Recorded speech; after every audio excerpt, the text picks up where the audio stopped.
Shalom, ladies and gentlemen. Today, as always, we will be talking about our weekly Torah portion, Parshas Mishpatim, the laws. And the truth is, only now we begin the real Torah. Because originally the Torah, as Rashi explains it at the beginning of his commentary on the Torah, it comes from the word hora'ah, teachings, meaning the laws. And the Torah originally was supposed to be just the list of all the mitzvahs, all the commandments. Yes, before this we have introduction with the stories, special effects, and fun stuff, but it's only preparation for the real Torah that begins in our weekly Torah portion. And what the laws are talking about? About buy and sell, you're allowed, you're not allowed, prohibited, forbidden, allowed, and so on. You will tell me what's going on. Just now we left Egypt, we left slavery, and again you allowed and not allowed.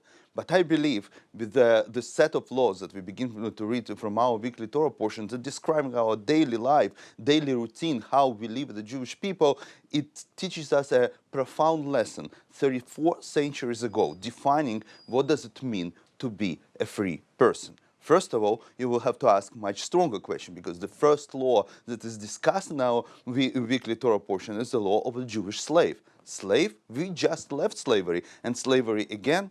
So this is, I think, a very profound lesson, because to the freedom, it's not abolish the slavery. Slavery, it's a natural state of mind of human being. But the freedom is to give a choice to the human being to decide you want to be a slave or you're being a free person. And when we have this reality in our nature, it should be described in a Torah law. But even more profound lesson we can learn from one of the greatest rabbis of 20th century in the United States, Rav Yosef Soloveitchik, who, when he began to describe and explain those weekly Torah portions that talk about countless amount of mitzvahs, he uses the words of René Descartes, I think, therefore I am. But he rephrases this a little bit. He says, I think, therefore I'm responsible.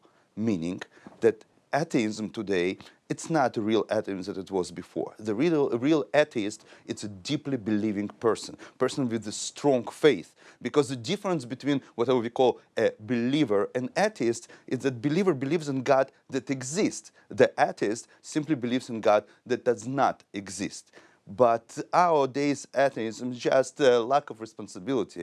It's living for your own joy and happiness, and not thinking about the things that can happen and happening around you. Torah tells us, even you don't know the laws, you're still responsible for the things around us, and gives us the laws of this universe, how this universe is maintained on the connection between the cause and outcome. And yes, it's really cool to live without taking responsibilities and living just for your own joy.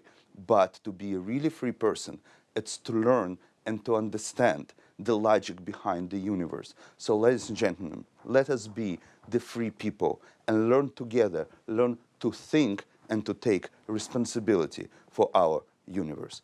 Thank you very much. See you next week.